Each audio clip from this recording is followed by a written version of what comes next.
کہ دن کی کھوئی ہوئی سوئی ہمیں رات میں رسول کے چہرے کے نور سے مل جاتی تھی۔ اب بتائیے کہ رسول کے چہرے میں کتنی شعائیں تھیں، کتنا نور تھا۔ اب تو ایسا شخص، ایسا آدمی اگر شب کی تاریکی میں اگر کوئی حجرے سے، اگر وہ حجرے سے باہر نکلے اور دشمن محاصرہ کیے ہوئے ہیں گھر کو، تو فوراً پتہ چل جائے گا۔ جس کے چہرے میں اتنا نور ہے وہ اگر گھر سے باہر نکلے تو دشمن فوراً سمجھ جائیں گے کہ یہ وہی شخص جا رہا ہے۔ مگر اللہ کی شان دیکھیے کہ رسول راتوں رات مکے سے مدینہ چلے گئے، دشمن گھر کا محاصرہ کیے ہیں، دشمن کو پتہ چلا ہی نہیں کہ رسول کب مدینے چلے گئے۔ ایک درود پڑھیں بابا۔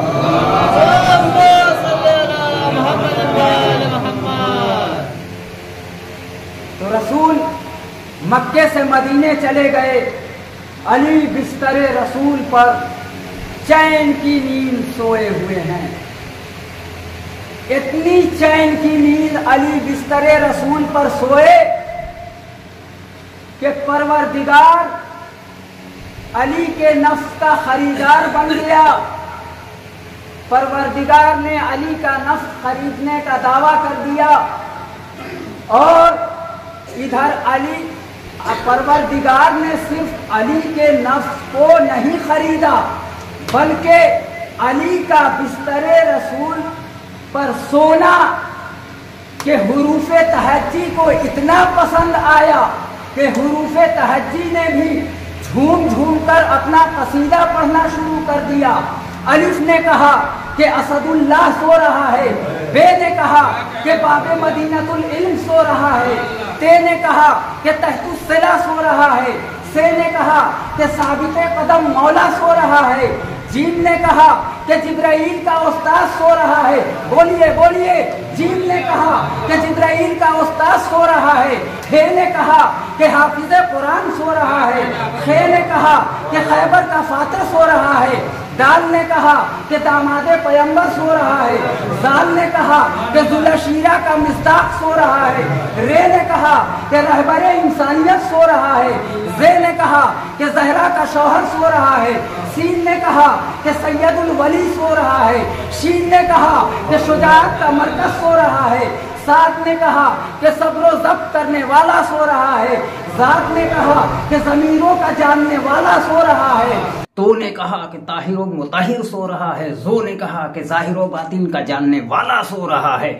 عین نے کہا کہ علی ابن ابی طالب سو رہا ہے، غین نے کہا کہ غالب کل غالب سو رہا ہے، فے نے کہا کہ فاتح بدر و خندق سو رہا ہے، قاف نے کہا کہ قسم النار والجنت سو رہا ہے، لام نے کہا کہ لا فتح سو رہا ہے، میم نے کہا کہ من کنتو کا مولا سو رہا ہے، نون نے کہا کہ نادر المظہر العجائب سو رہا ہے، واو نے کہا کہ وسیع رسول سو رہا ہے، ہے نے کہا کہ ہادی برحق سو رہا ہے، یہ نے کہا کہ یاور انسانیت سو رہا ہے، ادھر معبود آواز دے گا کہ یہ میرا ولی سو رہا ہے، ادھر رسول غار سے آواز دیں گے کہ یہ میرا وسی سو رہا ہے، ادھر مسلمان آگے بڑھے ہوں گے، کہہ رہے ہوں گے کہ یہ میرا مولا سو رہا ہے، ادھر نصیری آگے بڑھے ہوں گے اور کہہ رہے ہوں گے کہ نہ کسی کا ولی سو رہا ہے، نہ کسی کا وسی سو رہا ہے، نہ کسی کا مولا سو رہا ہے، بلکہ یہ تو ہمارا خدا سو رہا ہے۔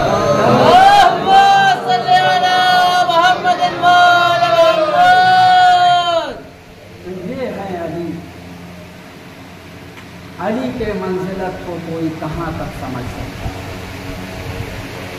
بستر رسول پر اس شان سے سوئے کہ معبود نفس کا خریدار بن گیا، فوراً جبرائیل کو حکم دیا کہ جبرائیل جاؤ